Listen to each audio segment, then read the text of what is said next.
बेरोजगाराच्या बाबतीत बोलायचं झालं, आपल्याला माहित आहे का आपल्या देशात जर कलेक्टरचं व्हायचं असेल तर परीक्षा फीस किती आहे? कलेक्टरचा फॉर्म भरायचा असेल तर परीक्षा फीस आहे 100 रुपये. आणि आपल्या राज्यात जर तलाठीची परीक्षा द्यायची असेल तर किती फीस आहे? 1000 रुपये. मग कलेक्टर मोठा का तलाठी मोठा?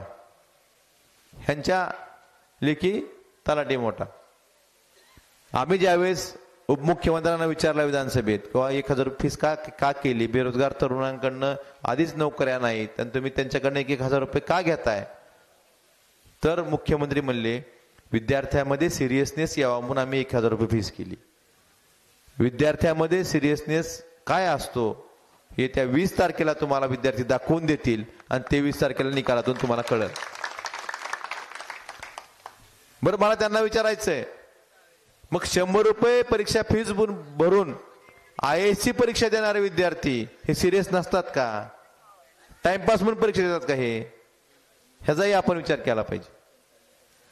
मला अजून एक विचारायचंय, गेल्या 2-2.5 वर्षात ज्या ज्या परीक्षा झाल्या ह्या सगळ्या खाजगी कंपन्यांनी दिल्या, सगळ्या खाजगी कंपन्यांना कंत्राट दिली. लाखो बेरोजगार युवकाकडनं कोट्यावधी रुपये गोळा करून यांनी खाजगी कंपनीची भरती केली. एवढं करून सुद्धा अशी एक परीक्षा सांगा की तिचा पेपर फुटला नाही. प्रत्येक परीक्षेचे पेपर फुटलेत.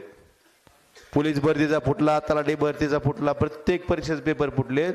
परंतु आजपर्यंत एकही माणूस, एकही आरोपी सापडला नाही बांधवांनो, कारण हेच लोक यात सामील आहेत. मग यासाठी चौकशी लावायची तर याची लावायची ना. पेपर फुटीची यासाठी चौकशी लागली का महाराष्ट्रात?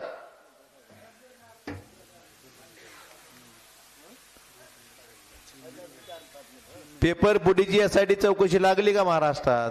नाही लागली. बरं, तुम्ही एवढे वेळ म्हणत असाल मी भाजपवरच का बोलतोय? कारण हा जो प्रतिस्पर्धी उमेदवार आहे किंवा प्रतिस्पर्धी पक्ष आहे, हा जो चिन्ह आहे हे काय त्यांचं नाही. हा प्रतिस्पर्धी उमेदवार ह्यांना चिन्ह कोणी दिलं? फडणवीसनं. ह्यांना उमेदवार कोणी दिला? उमेदवार शिवसेनेचा का भाजपचा आहे? मग भाजपवरच बोललं पाहिजे ना.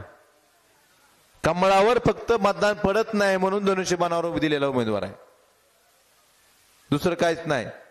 चिन्ह भाजपनंच दिलं, उमेदवार भाजपनंच दिला. आणि ह्यांच्या 2 पक्षाचा मालक कोण आहे? शिंदेचा आणि पवारचा. भाजपच आहे ना.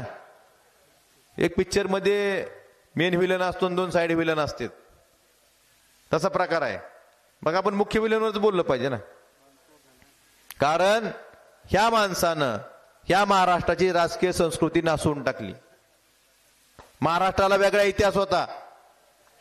स्वर्गीय यशवंतराव चव्हाण साहेबांपासून पृथ्वीराज चव्हाण साहेबांपर्यंत सगळे मुख्यमंत्री होऊन गेले.